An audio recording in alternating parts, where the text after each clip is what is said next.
Back to, because otherwise we sort of use those terms, and they're used obviously in many different ways. You know, they can be freedom to be on somebody's flag or something like that, but we try to get to a fundamental understanding of the experience of freedom, responsibility, and justice.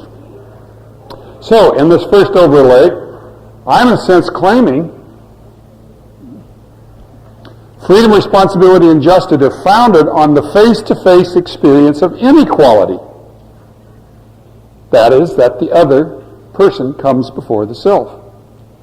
Modern Western political philosophies, of course, urge us to teach freedom, responsibility, and justice based upon the assumption of equality, that is, at their best and at their worst, on self-interest. Those political philosophies. Equality is assumed in our Western society, certainly. Equality is assumed in democratic societies to be the first principle of social justice. However, many ancient traditions begin with the experience of the concrete interpersonal relationships where the other has priority over the self. And I'll point a little bit to the particular ancient, and that is the Judaic tradition. And the reason I point to that, and that is I'm going to use the philosopher Emmanuel Levinas as the support then on how to make this claim that the other has priority for me. The descriptions of Emmanuel Levinas, contemporary philosopher, Jewish theologian, offers a phenomenology of the facing of the other person, the very facing of the other. He wants to do a phenomenology of what is that experience of the other individual facing me. Levinas does not deny equality. However, equality is derived from the original experience of inequality. So it's not as if he's throwing out equality, but equality is not the first principle. The first principle, or the principle of equality, is derived from. Prior to any claims of equality in institutional society, which of course we have equalities on all kinds of equalities, the self experiences that her responsibility for the freedom and rights of the other comes before his own. Now, it may seem very contradictory to our experience, but he's going to make this claim, and I'm going to try to use his to make that. When Education for Justice uses equality as the first principle, it focuses on conflict and compromise between competing individuals. So that's the problem with, when we start with the first principle, that's the beginning point, is equality. Then we're going to have to say, well, who's equality? Then we have to sort of work out, start with almost unpacking compromise, conflict, negotiations. Levinas would have us begin our education for justice based upon the precondition of ethical inequality of the other over the self. So, again, now my thesis, equality is founded on the meta-ethical fact. And I hope I will unpack that a little more, what I mean by the meta-ethical fact. The very fact of the face calling me. The meta-ethical fact of the face of the other commanding my unequal responsibility. I cannot demand of the other what I demand of myself. So,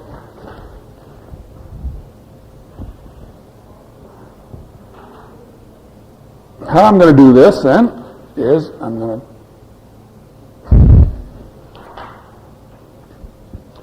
to show this fact of the other has rights over me. I'm going to tell this story. Is it up there? Not clear, straight, huh? That's because I'm going to tell the story. The fact that the other has rights over me. The man who is in the midst of his legitimate enjoyable comfort discovers that he isn't number one, that the other comes first, and discovers the basis not only for social justice within community, but also for his own happiness and authentic identity. So that's sort of the story I'm going to tell. This dramatic story has three casts, a cast of three characters. And there they are. There's the self, first cast of character. That's me, that's I, and I will tell the story in the first person, of course, because that's the only person I can. The second is the other, who faces me, and I'll likely use Bradley, one of my students here, who's up front conveniently for me to go ahead and say, that face of the other is continuously looking at me. The second is the other, who faces and speaks to me in the face-to-face situation. The third character is the community. That is the other others, joining the self and the other. These other others out here, joining the self and the other, and the multiple others, even those not present on the scene, but related to the self and the other. So her mother, her father, her friend, etc., those people out there. So in a sense, the community contains all those. There's only one. So, wait a minute. Each character then, that as I introduce, the self, the other, and the community, so I'm putting this in the form of this play in a way. Each character introduced in the first act then is going to be dramatically transformed in the second act, and then changed again in the third act. So there, in a sense, is drama to this. There's change, conflict, ultimately resolution. And then the lines of the play, the dialogue, what's it going to be? There's only one line, often repeated throughout, and that is, I say, here I am. That's the one line, basically. The other says to me, here I am. And finally, of course, in the third act, when we get to the multiple others, here we are, in a sense, or here I am in this community of others in which the responsibility for justice. Now, I'm going to give you, here at the bottom, as you can see, the great Jewish word, Hanini. And I say the great Jewish word because we can find that in Isaiah, we can find that in Samuel, we can find it in Abraham. All of them, in a sense, said, the Lord called them or something, and they said, Hanini, here I am. So it's an often repeated word throughout the Old Testament of the here I am. I'm ready to respond. Okay? So Levinas uses that frequently to give out that notion of the face of the other calls me, and my response must be, should be, ethically should be, Hanini. Okay, here's a quick synopsis then. First act tells the story of my freedom and my self-interest, my economic relations with others. I say, here I am, I'm number one. This is me. What else can I do? I'm sorry, but this is me. I'm number one, and I work for my self-interest, and that's it. In the first act, and I'm comfortable. The second act, the needs of the other, command me to radically question my naive egocentrism, and they call me to be responsible. In the third act, it's a quick synopsis then. The third act, the trauma then of this other calling me into question, replacing me as a central character, and finding myself overwhelmed with this responsibility of this other. This experience, this traumatic experience, in a sense, of finding myself with this overwhelming responsibility, converts me from an individual to a citizen. That's the level of justice then. This questioning commands me to cooperate and take a role with others, constructing and applying institutions for justice to serve the rights of everyone. So, the line, here I am, then, of this first act, is changed by the dramatic turn in the second act. So I respond to her call saying, not only in the first act I say, here I am, I'm number one. Second act I say, here I am, I'm ready to be responsible. This dramatic ethical turn then in the second act further points to the conclusion of the third act, where justice is founded on ethical responsibility for multiple others.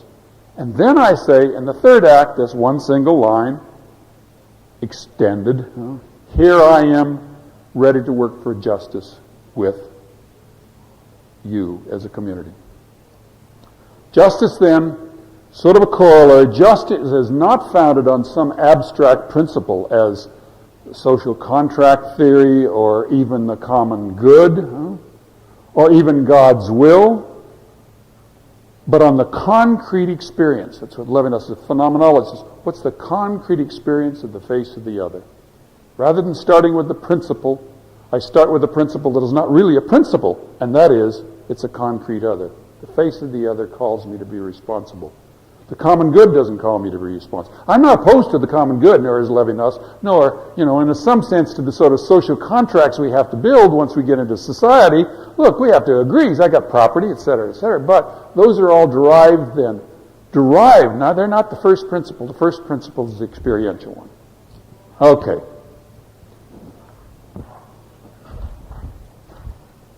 So, here's Act,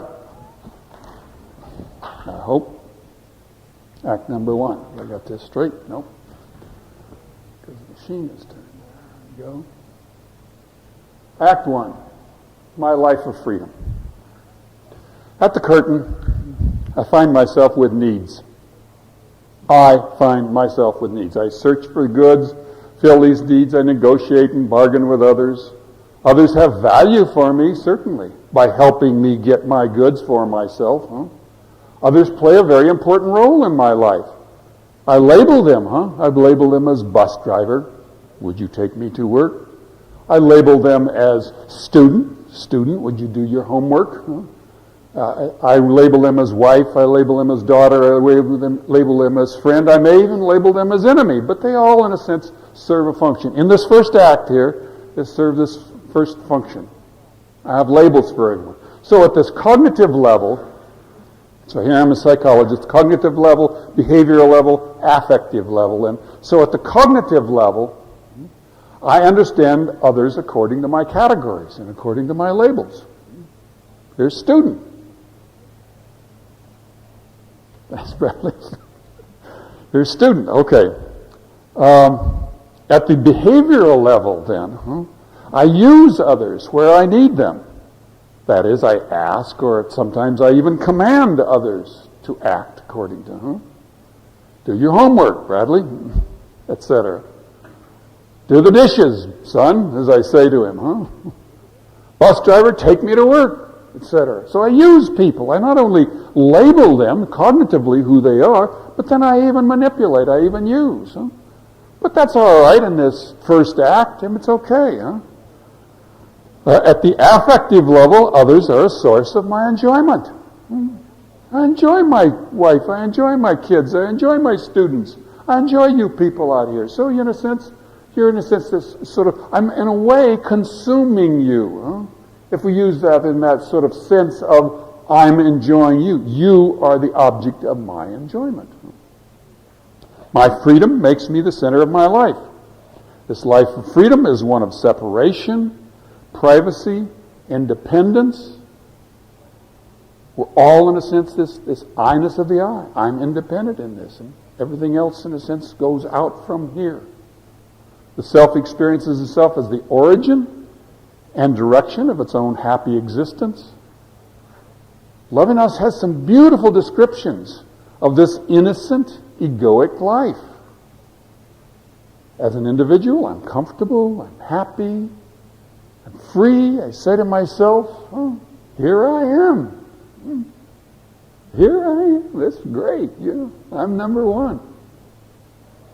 The only drama really then in this first act, this plot, this first act plot is my free economic existence is the difficulty and successes I have. So there's some difficulties and successes I have, and I search for fulfillment of my needs. Now, while I carefully categorize others and give them respectful names, bus driver, student, wife, etc., I do, and then I also use them and I enjoy them, but I do recognize that they are the center of their own lives, and they reduce me to their categories, and they use me, and they consume me. I let them do these things to me if it's not too dangerous and cost me too much. After all, life in this first act is a giving-getting system, is it not? We negotiate. It's a capitalistic system, basically, if I could put it to take that notion. It's a free enterprise system. They consume me. That is, I am, in a sense, the source of their enjoyment. This economic model not only supports the exchange of goods and services, but it also supports return favor and reciprocity of kindness. I mean, we live in a world in which we're kind to each other, etc. It also supports the reciprocity of getting even, retaliation, revenge, and therefore it includes conflict, compromise, cooperation. For the most part, it's an enjoyable life, however, competing with others for goods. But in my life of freedom, I'm the one who chooses my responsibility and my justice. So when I define responsibility, when I define freedom, I define my freedom, I define responsibility, I define justice in this first act. I'm the source of my life. Can't argue against that. However comfortable I am naive in this first act when I say, here I am, I'm here and you are there for me. My freedom is central, unchallengeable, even basic to my identity and morality. That's naive. It's a kind of a nice naivete, in a way, huh? And many of us are. You know, when I go home, plop down, have a beer, watch TV, it's a kind of a naivete, huh? But it's a great naivete, and as a matter of fact, it's a very legitimate naivete in a lot of ways. It is. I can't be out there in a sense. But in a way, it is a kind of naivete. He's got good descriptions on the very nature of the home. The home is that place where I sort of go into at night, shut the doors, block out the rest of the world, enjoy myself, sort of revive myself even in preparation for the next day. It's almost like breathing. In the morning then I get up and I expire out to the world. And then in the evening I sort of inspire back in, and I revive myself and I read and I talk and I enjoy my wife and kids and so on. And the next morning, expiring back out. Huh? But while I'm in here, in a way, it is a kind of a naive but very enjoyable first act of simply, I'm the center of my life. But things happen. Act 2.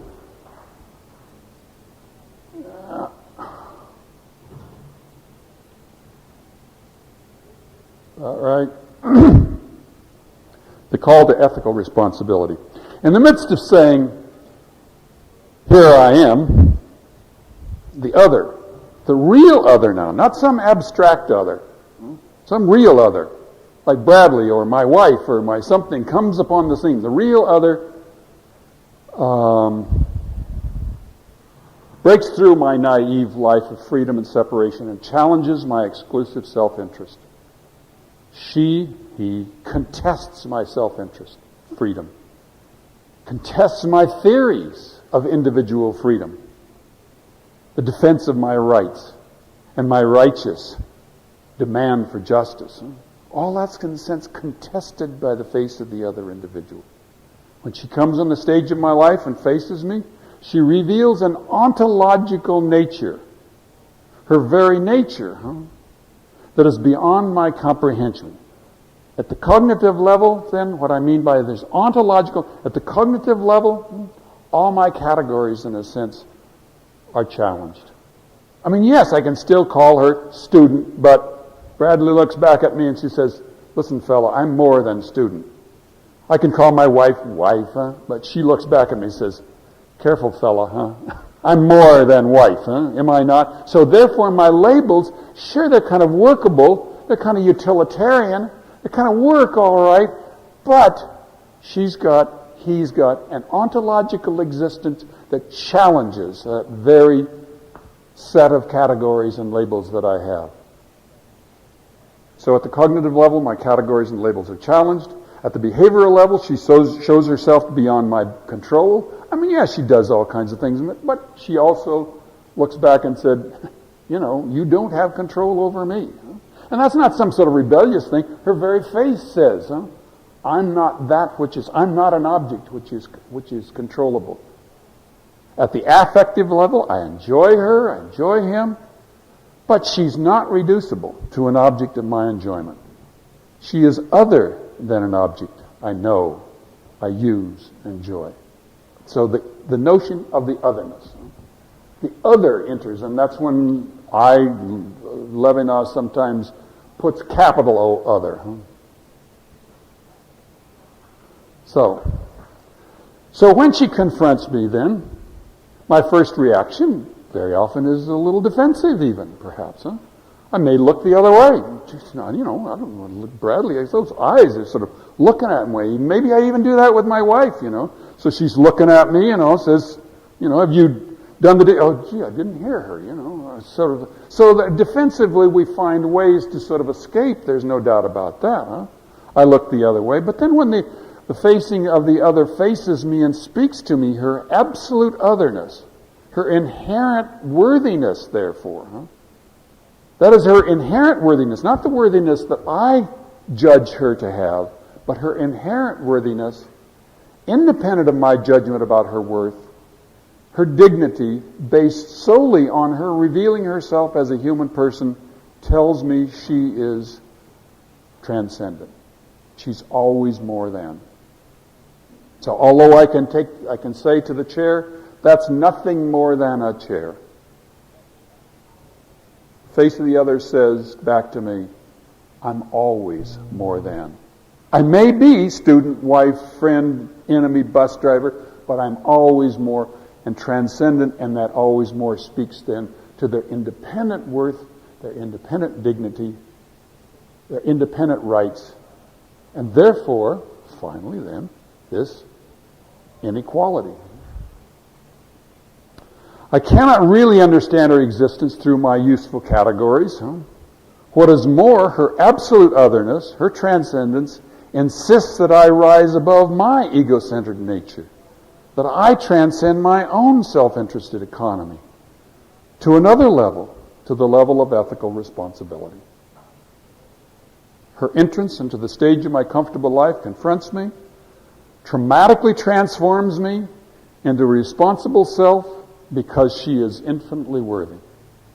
She not only transforms me, she transforms my vision of the world and of society. So those three characters in the first act, the other is that other person that I can use and is sort of there alongside of me and so on. And the society is sort of that from which I can get. Now, the other is transformed and society is transformed. The society is transformed from being that wonderful source to fill my needs to being the source for me to help her fill her needs.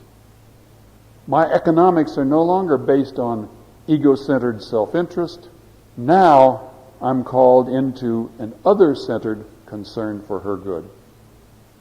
Now, obviously, these transformations are not physical changes. I mean, her power to command is not a physical power. It's an ethical power, and that's the whole distance. Because we can all come up with examples and say, well, of course, what are you, naive fella? I mean, people are mean to each other all the time. The face of the other doesn't call them, huh? Well, that's right. So there's not a kind of a physical power, but there is an ethical power that the face of the other calls for me. I can look the other way. I can physically resist her. I can use my social position, perhaps, and put her in her social place. I can insist on my rights over her. There's no doubt about these are able for me to do.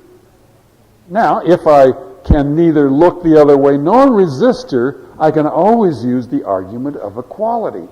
Oh, you're just like me, huh? So, we start off on the same level, so we're equal to each other. I see her as an alter ego.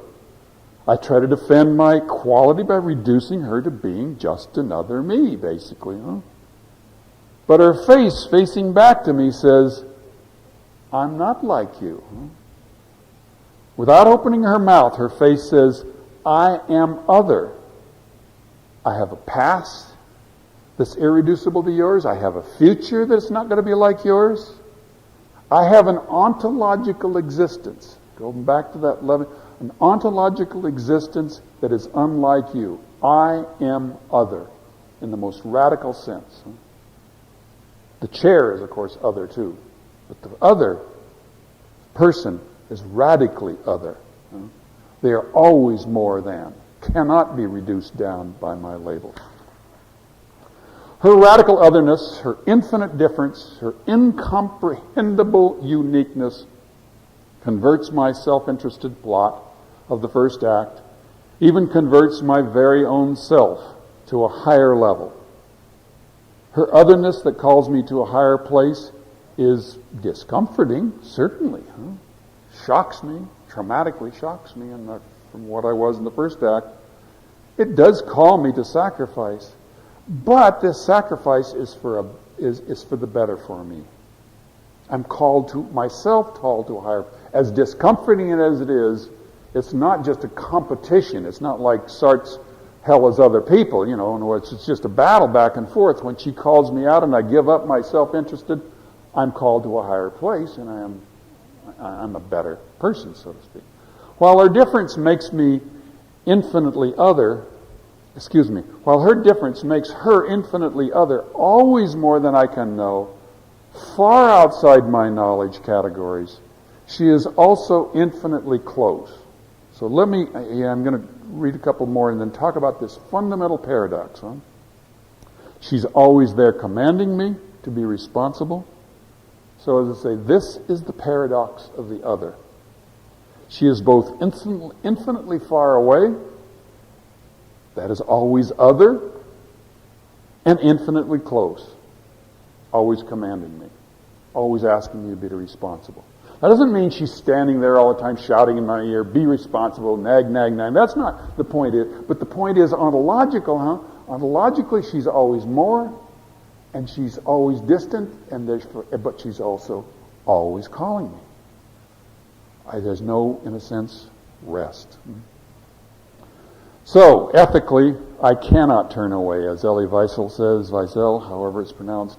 In the face of injustice, one may not look the other way.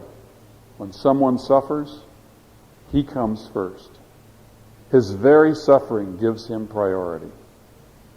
And that's true. Gives him priority. Now, we might say, well, how about all these cases where the other individual's not really suffering? Well, that's true. I mean, in the sense that, but on the other hand, everyone always has some sort of needs. That doesn't mean that I'm always hustling around and involving myself in other people's lives, to try to fix up their needs, not in the least.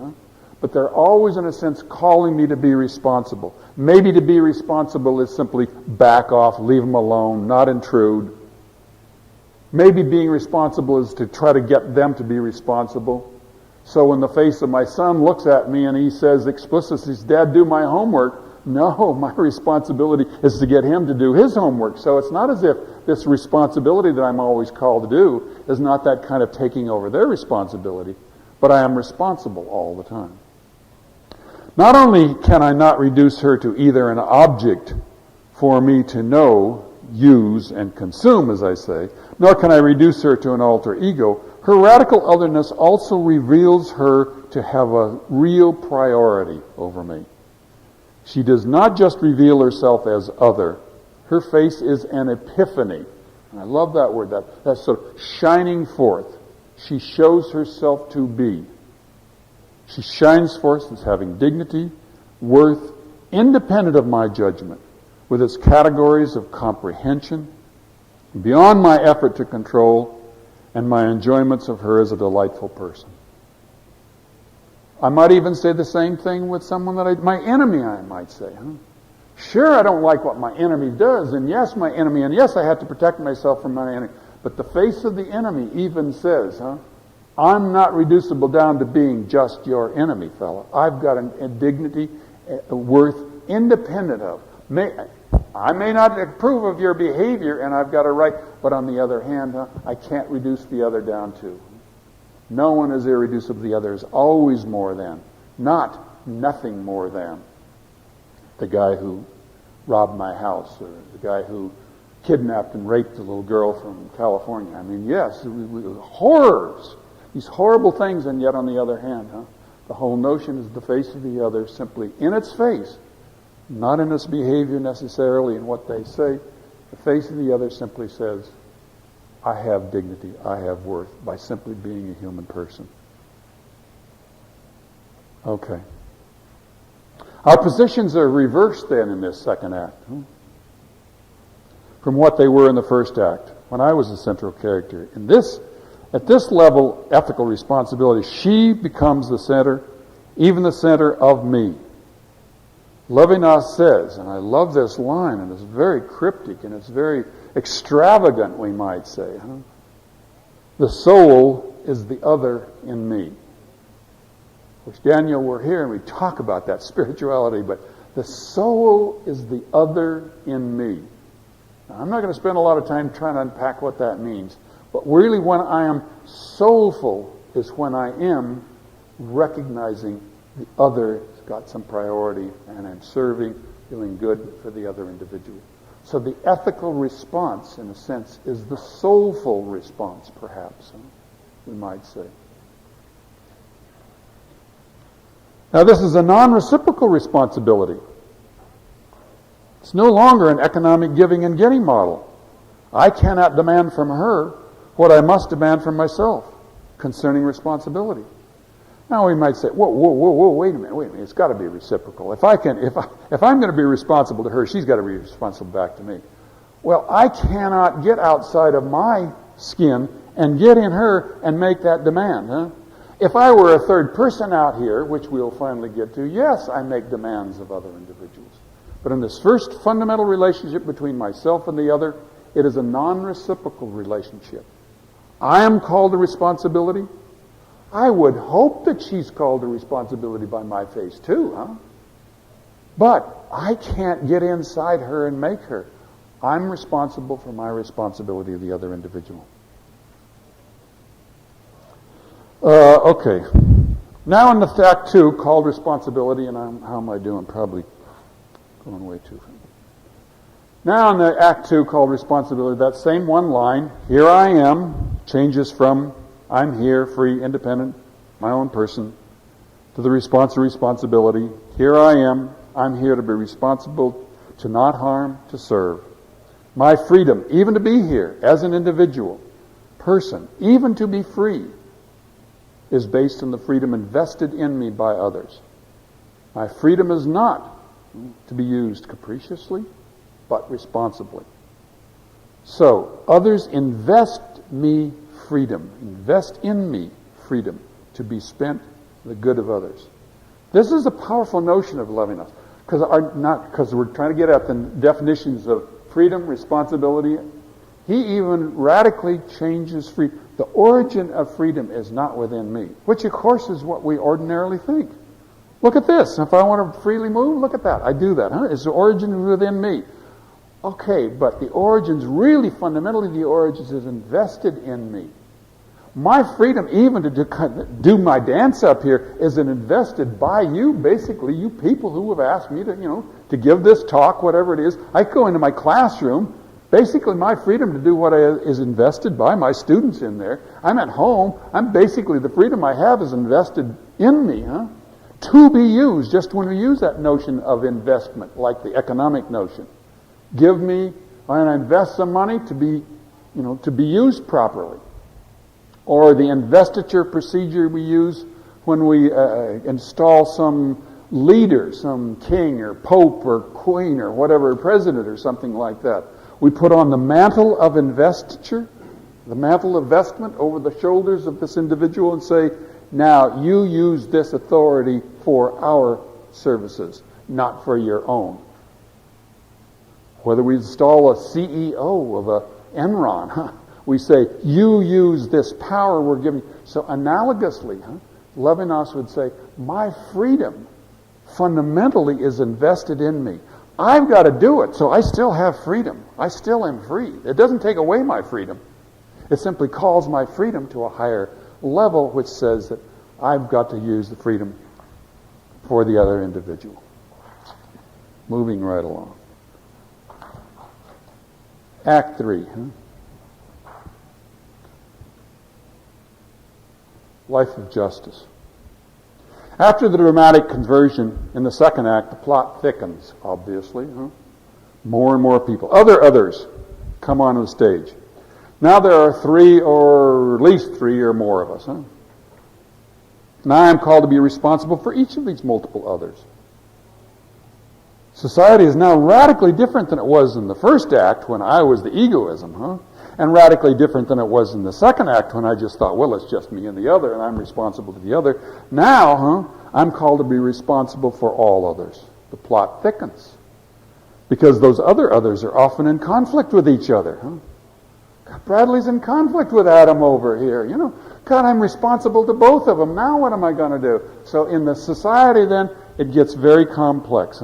I not only have responsibility for every other, but now I find these others in conflict with each other, and therefore my responsibility to these others is in conflict. Now my responsibility is in conflict. Now I'm forced to compare these others. I have to now compare Bradley with Adam.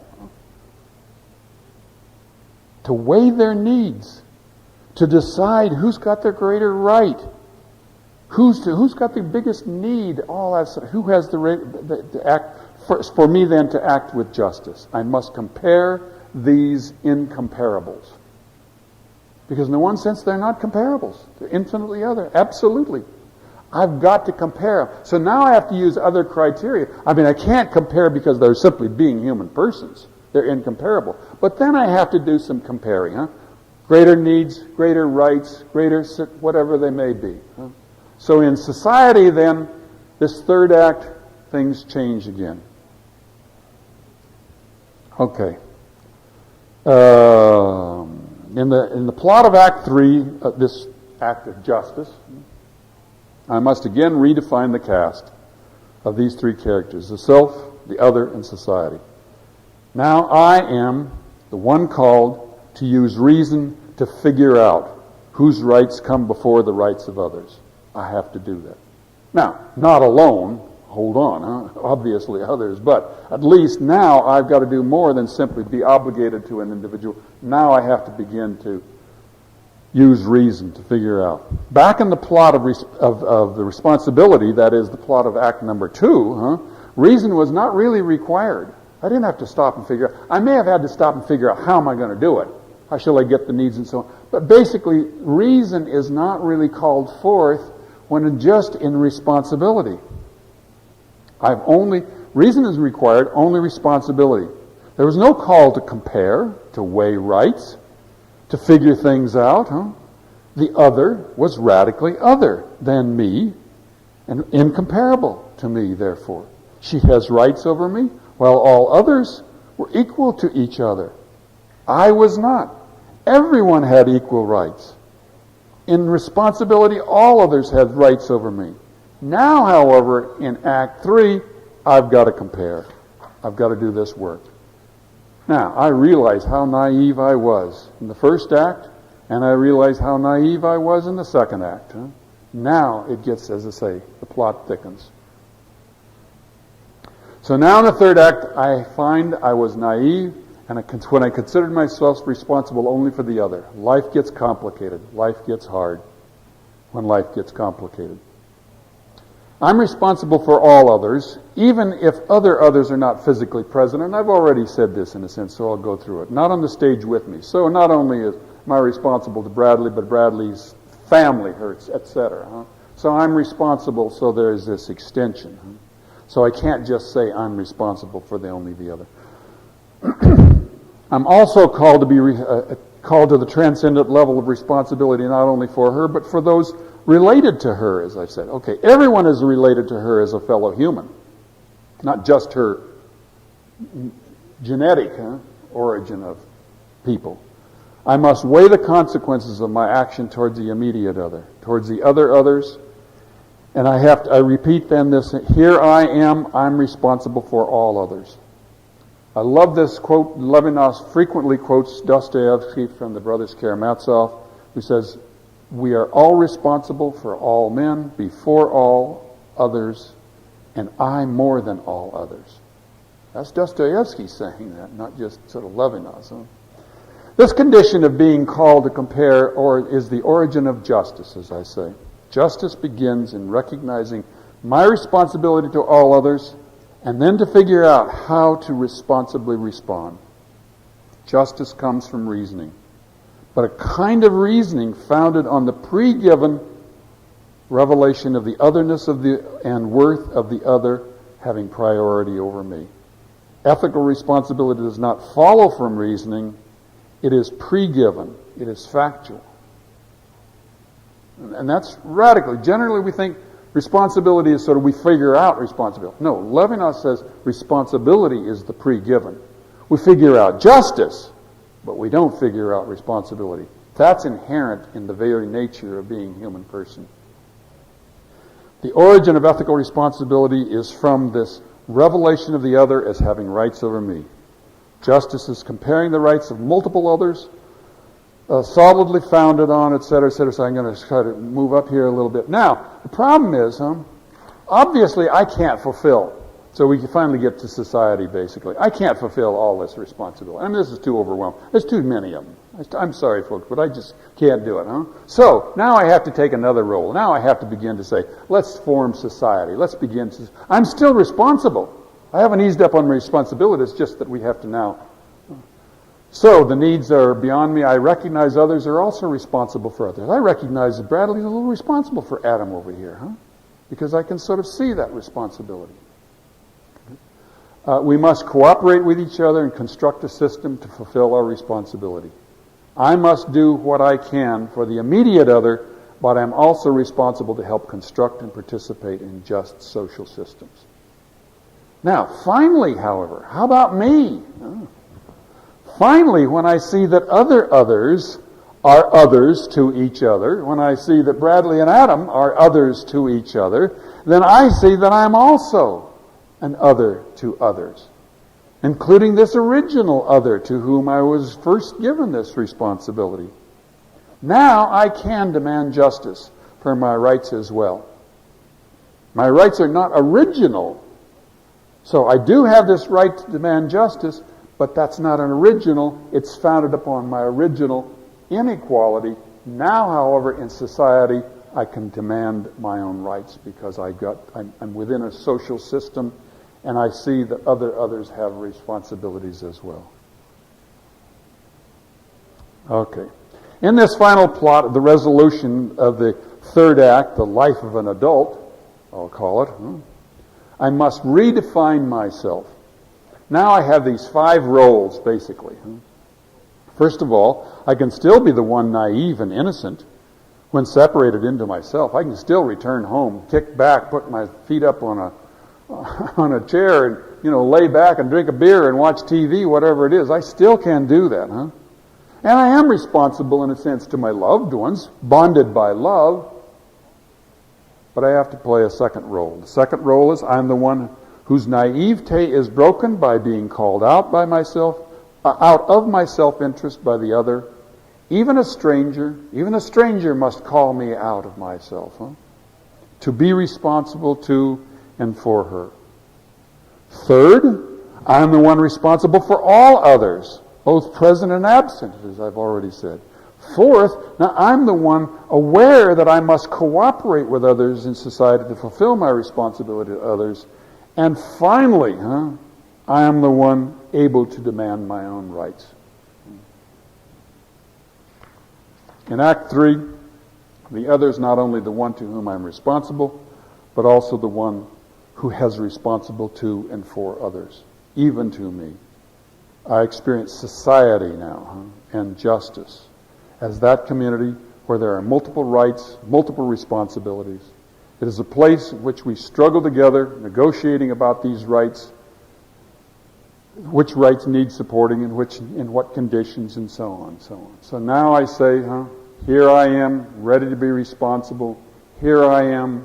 I'm here to work with all of you to work in a just society. That never releases me from that original, here I am, to be responsible. So in other words, my original responsibility doesn't go away now that I live in society. It's added on. Okay. Now, what I want to do, how much time do I have? I'm going to skip a little. What I have what do I do with this? So I've got this sort of philosophy, in a sense, of the priority of the other over over the self. And what I do then is I teach, and I use this philosophy to teach social justice. And rather than my teaching social justice with some sort of abstract set of theories, here's Kant, here's Hegel, here's Trottin, these people, here's the church, etc., here's the state, here's the communism, here's individualism, etc., etc., I send students out into the face of other individuals. So we teach social justice with service learning is what we call it at Seattle U, and I think most every place else has lots of it. We send students into the community to witness and work with generous people, working in service agencies, filling the needs of others. That's where they learn justice, facing other individuals. Now, it requires some reflection. So back in class, we do the reflection on what this means. But the teachers of justice, fundamentally, teachers of responsibility, fundamentally are the other individuals, the clients and the workers out there. They work for the common good. This is true. So anyway, this is what I teach them. Now, I also want to get to, and I want to complete this, and I also use this for teaching.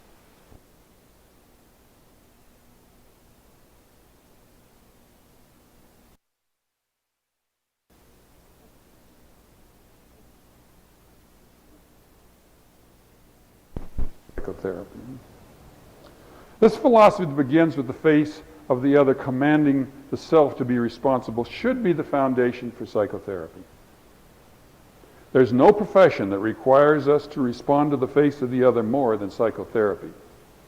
I mean, I can go see my economic advisor, but there's always something between us, all this data and all this stuff, what's her retirement plan, all this stuff. But psychotherapy is fundamentally that experience of the face of the other individual. That's all we have, is our faces, basically.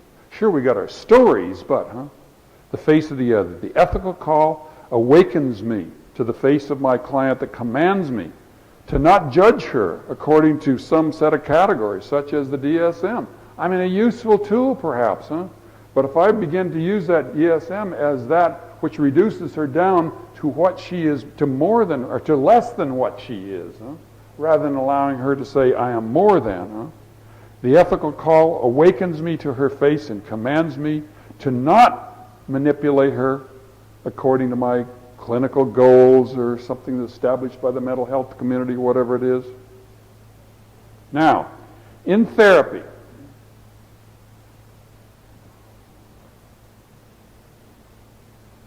and I'll try to, how much time do I have? Okay. In therapy, speaking is primarily speaking to and secondarily speaking about.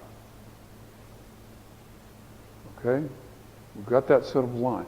In therapy, speaking is primarily speaking to.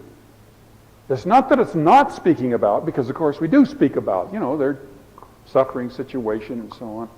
But what's fundamental important is the speaking to, not the speaking about. In the face-to-face setting, the client says, even without having to open her mouth yet, here I am. That face is looking back at me. She doesn't have to tell me her troubling story as yet. That simply that face is saying, here I am. Her face does not say, here I am as a representative of depressives. No. Her face says, I am the one here. And while the client narrates her story, her face says, I'm the one before you, speaking about a suffering that only I have experienced. I'm not just telling a story about suffering. This is my suffering. I am here. Others are not here. I am uniquely here. I am here, and this suffering I'm telling you about is unique. Don't reduce it down to generalized suffering. The face of the client says more. I'm more than just here. I'm here as vulnerable. More vulnerable here than when I'm out on the street. More vulnerable than you are vulnerable, therapist. In here, I lower my defenses because I'm trusting you. So I am perhaps vulnerable by being trusting. And trust I give myself. I don't give you my, you don't give me your story, I'm giving you my story. And in a sense, that face is also saying, can I trust you to not abuse me? Can I trust that you will not serve, that you will serve my needs before you use me to serve your own needs, to be an excellent therapist or get more money, or so you can write an article for the next convention or conference or whatever it is, huh? Are you really going to serve my needs? She goes on to say, other than myself, I have no witnesses here to verify my story. I'm my only witness. My face is saying what is coming out of my mouth is true. Now, that doesn't mean that clients can't lie. Of course clients can lie, and clients do lie. Huh? There's no doubt about that. So I'm not saying, but I only know that it's a lie precisely because their face is saying this is the truth. When I find out that the other individual has lied to me, told me that it's not the truth, that's what really hurts. Any lie, because their face is saying, saying this is the truth, what I'm saying. And therefore, again, in the therapy situation, that client's face is saying, this is the truth. This is the way I witnessed it. I'm my own witness. This is the way it happened. Now again, I'm not saying that they can't lie and they try to manipulate me and all kinds of other things. The face of the client says, I'm here bearing my own witness to the pain that only I suffer. I'm not only here in front of you, I'm also here seeing you, therapist, seeing me. I see you witnessing me as the one before you, as the one talking about my suffering and bearing witness to its reality. As I speak about my suffering, I see you as the one here hearing my problems. Nobody else is here. You're here. And I appeal to you, therapist, to express back to me, here I am. I'm here with you.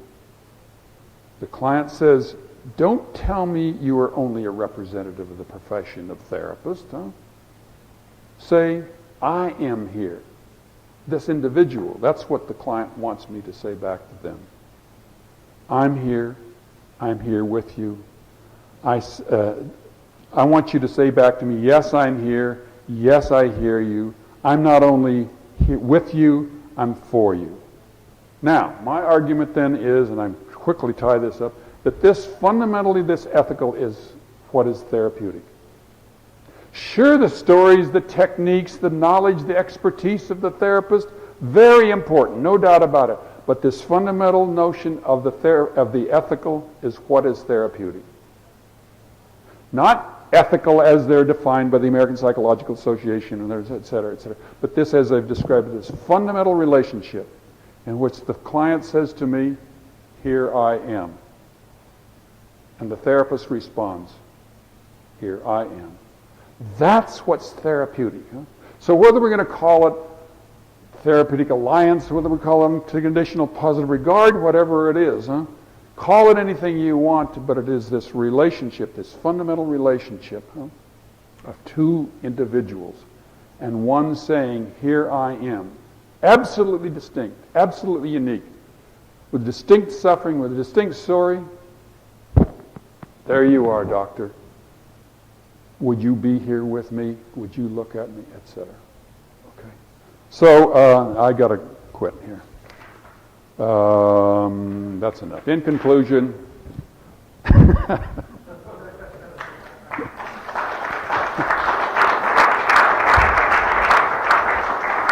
did we leave any time, huh? Well, it looks like on my clock 4 minutes, huh? Anybody wants to get up and leave because they're so hungry, huh? They want to leave? Okay. But if anybody's got any quick questions, 4 minutes. Yeah, Adam. Who was Emmanuel Levinas? Thank you for reminding me. What was his life?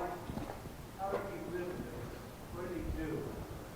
Emmanuel Levinas was born in Lithuania. He studied under Heidegger, Husserl, all those folks, and he moved because he was Jewish, and he moved to Paris to escape Germany, and his family was all killed in Lithuania, and he served in the military, and the French military, was captured, spent time in the concentration camp. No, not concentration, military prison, okay, because he was saved then, and then he stayed in in France, and so he taught at the Sorbonne, and he died in 1995. 95. Yeah. So what did he do for other people in 1980? He was, Like at that point? well, I don't know if I can pin that down, Adam, but I can say that for a long period of time, he was in charge of preparing teachers to go out and teach in Jewish schools and around the Mediterranean basin. And I can't give you the French name. Pardon? He did most of his writing actually later on. Huh? So his first book was 1961, I think, something like that. He was born in 1905. Huh? So he was getting on before he wrote some articles and so on, but then... In the 60s and 70s. Yes, that's right. And then a lot of articles and so on into the 80s, and even into the 90s, and died in 1995.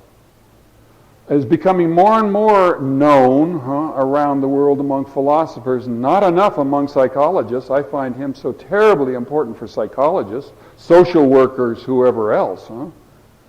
Philosophers are kind of dabbling in what he said, but they're still leaving it a little abstract, and I find that it's important.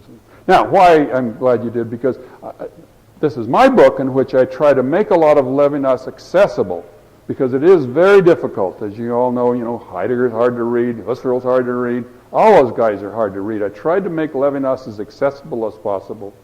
The paradox of power and weakness, and the second thing, I tried to make it applicable in some sense to psychology too.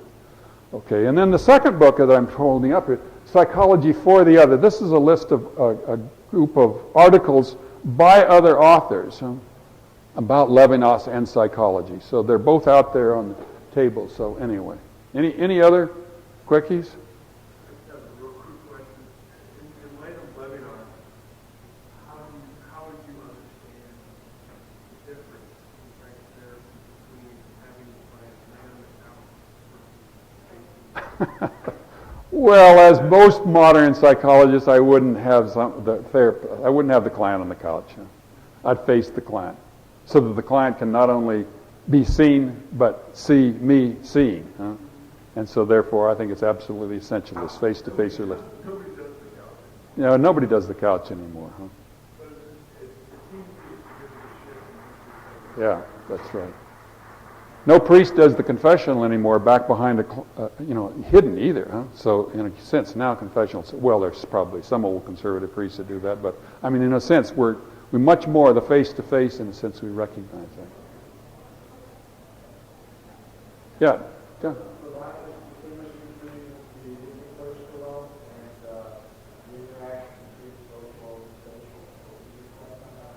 Yes, I mean, the interpersonal is that primary, that relationship with the other.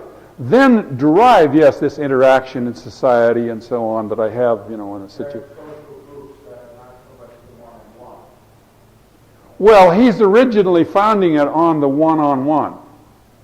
He doesn't really talk much about social groups fighting, although he did get a little bit involved in the kind of the politics of the Palestinians and the Israelis and so on. A little difficulty with that, but fundamentally he's saying a lot of what the Israeli state is doing with the Palestinians and so on. Okay, thank you very much.